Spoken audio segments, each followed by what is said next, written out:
जब जिंदगी दुख और तनाव से भर जाए, जब लगने लगे कि कोई अपना नहीं है, तब भी एक शक्ति है जो हमेशा हमारे साथ है, जो अमर है, जो अनंत है। भगवान के स्मरण से ही जीवन सफल होता है। सभी को जय श्री कृष्णा, जय श्रीमन नारायण। आज हम सभी भक्तजन अजा एकादशी की व्रत कथा सुनेंगे। आइए प्रभु श्री कृष्ण द्वारा धर्मराज युधिष्ठिर को बताई गई एकादशी की कथा को सुनते हैं। एक समय महाराज युधिष्ठिर ने भगवान श्री कृष्ण से कहा, हे पुंडरीकाक्ष, मैंने श्रावण मास की शुक्ल पक्ष की एकादशी का यानी पुत्रदा एकादशी की व्रत कथा को आपसे सुना है। अब आप कृपया करके मुझे भाद्रपद माह के कृष्ण पक्ष की एकादशी के विषय में विस्तार से बताइए। इस एकादशी का क्या नाम है तथा इसके व्रत का क्या विधान है? इस व्रत को करने से किस फल की प्राप्ति होती है? भगवान श्री कृष्ण ने कहा, हे कुंती नंदन, भाद्रपद माह के कृष्ण पक्ष की एकादशी को अजा एकादशी कहते हैं। इसका व्रत करने से सभी पाप नष्ट हो जाते हैं।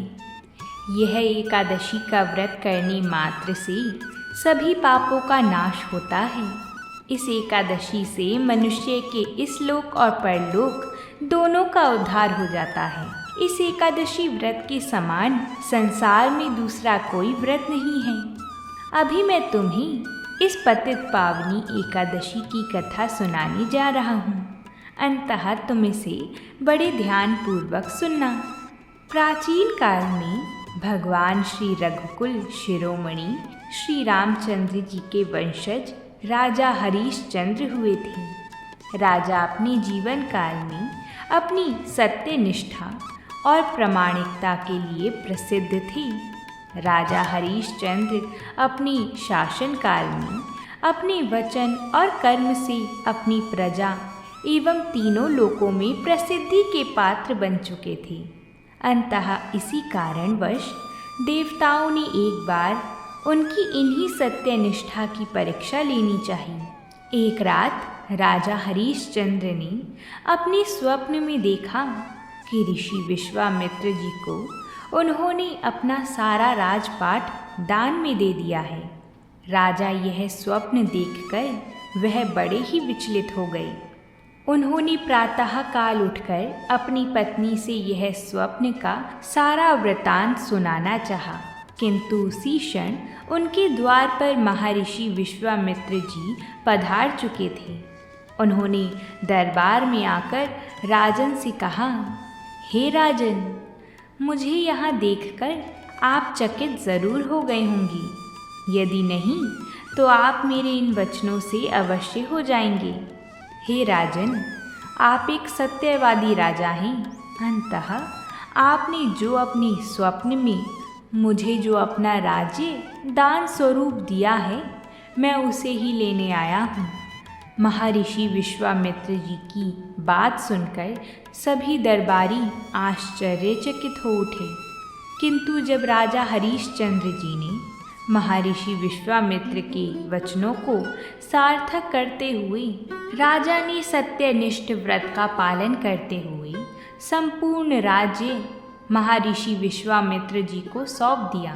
इतना ही नहीं, दान के लिए दक्षिणा चुकाने हेतु राजा हरीशचंद्र को पूर्व जन्म के कर्म फल के कारण जो पत्नी और बेटा प्राप्त हुए थे, उन्हें बेचना पड़ा। साथ ही में उन्होंने खुद को भी एक चांडाल को बेच दिया। राजा हरीशचंद्र जी को एक डोम ने खरीद लिया था, जो शमशान भूमि में लोगों के दाह संस्कार का काम करवाता था। उन्होंने स्वयं को एक चांडाल का दास बना दिया था। उन्होंने उस चांडाल के यहाँ कफन लेने का काम किया, किंतु उन्होंने इस अपतित के काम में भी सत्य का साथ नहीं छोड़ा। जब इसी प्रकार उन्हें कई वर्ष बीत गए तो उन्हें अपने इस नीच कर्म का बड़ा दुख हुआ। अब वह इस नीच कर्म से मुक्ति प्राप्त करने के उपाय ढूंढने लगे थे। अब वह सदैव इसी चिंता में डूबे रहते कि कैसे इस नीच कर्म से मुक्ति प्राप्त की जाए। वह ऐसा क्या करें कि उन्हें इस नीच कर्म से मुक्ति मिले। एक समय की बात है, राजा हरीशचंद्र जी अपनी इन्हीं चिंता में डूबे हुए थे कि महर्षि गौतम जी उनके समक्ष आए। महर्षि गौतम को अपने सम्मुख पाकर राजा बड़े हर्षित हुए और उन्हें प्रणाम किया, किंतु अपने मुख पर छाए हुए चिंता के बादल को वह ढक ना सके। अंततः महर्षि ने खुद ही उनसे पूछा, तुम परम प्रतापी हो। तुमने अपने सत्य निष्ठा के बल से स्वयं भगवान श्री हरि का भी मन मोह लिया है, किंतु आज इस मुख पर यह चिंता कैसी? महर्षि गौतम जी के वचन सुनकर वह अपने आप को रोक ना सके और उन्होंने अपना सारा वृतांत उनके सामने कह दिया। राजा हरीशचंद्र जी का यह सारा वृतांत सुनकर वह भी बहुत दुखी हो गए और उन्होंने कहा, तुम्हारा वृतांत सुनकर मैं भी भावुक हो गया हूँ। अंततः मैं तुम्हारी समस्या का निदान देता हूँ। मैं तुम्हें एक उपाय सुना रहा हूँ, इसे तुम ध्यानपूर्वक सुनना। भाद्रपद माह के कृष्ण पक्ष को आने वाली एकादशी का व्रत तुम्हें तुम्हारे इस पाप कर्म से मुक्ति दिलाने में सर्वथा उत्तम है। इस एकादशी को अजा एकादशी भी कहा जाता है।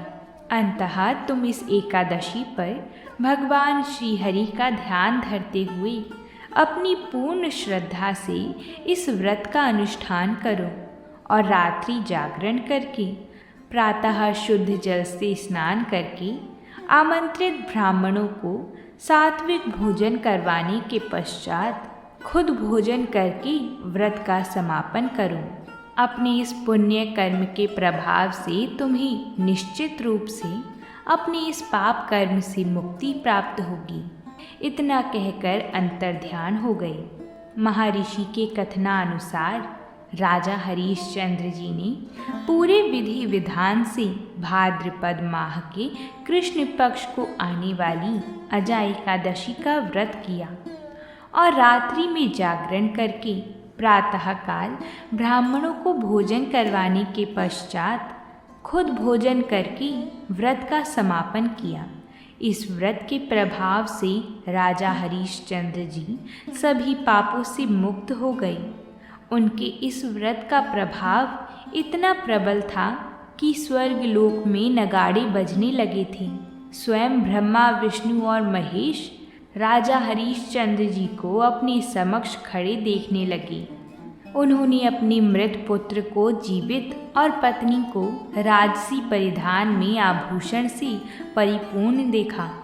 व्रत के पुण्य फल से राजा हरीशचंद्र जी को पुनः अपने राज्य की प्राप्ति हुई। वास्तव में यह देवताओं द्वारा उनकी परीक्षा ली गई थी। अजा एकादशी व्रत के प्रभाव से देवताओं द्वारा रची गई माया का अंत हो गया और अंत समय में राजा हरीशचंद्र जी अपने पूरे परिवार समेत स्वर्ग लोक को प्रस्थान हो गए। हे महाराज युधिष्ठिर, यह सब अजा एकादशी के व्रत के प्रभाव से ही संभव हो सका था। अंततः जो भी मनुष्य अपनी पूरी श्रद्धा से अजा एकादशी का व्रत करता है वह अपने सारे पापों से मुक्त हो जाता है। जो भी इस व्रत का विधि विधान से अनुष्ठान करता है और रात्रि जागरण करता है उसके सारे कष्ट दूर हो जाते हैं और अंत समय में उसे स्वर्ग लोक की प्राप्ति होती है। इस अजा एकादशी की कथा को जो कोई भी सुनता है या पाठ करता है उसे अश्वमेध यज्ञ का फल प्राप्त होता है। यह व्रत व्यक्ति को कर्मयोग, भक्ति और ज्ञान की ओर अग्रसर करता है। यदि हम इसे पूर्ण श्रद्धा और निष्ठा के साथ करें तो हमारे जीवन की समस्त समस्याओं का समाधान प्रभु की इच्छा और कृपा से संभव है। इसलिए इस पावन एकादशी को पूरी श्रद्धा से मनाएं। भगवत कथा सुने, सत्कर्म करें और अपने जीवन को दिव्यता से भर दें। अगर आप सभी को ये कथा अच्छी लगी है तो वीडियो को लाइक ज़रूर करें। साथ ही में हमारे चैनल को भी सब्सक्राइब करें, जिससे ऐसी ही व्रतों से जुड़ी कथाएं आपको समय अनुसार मिलती रहें। बोलिए भगवान श्री हरि की जय हो।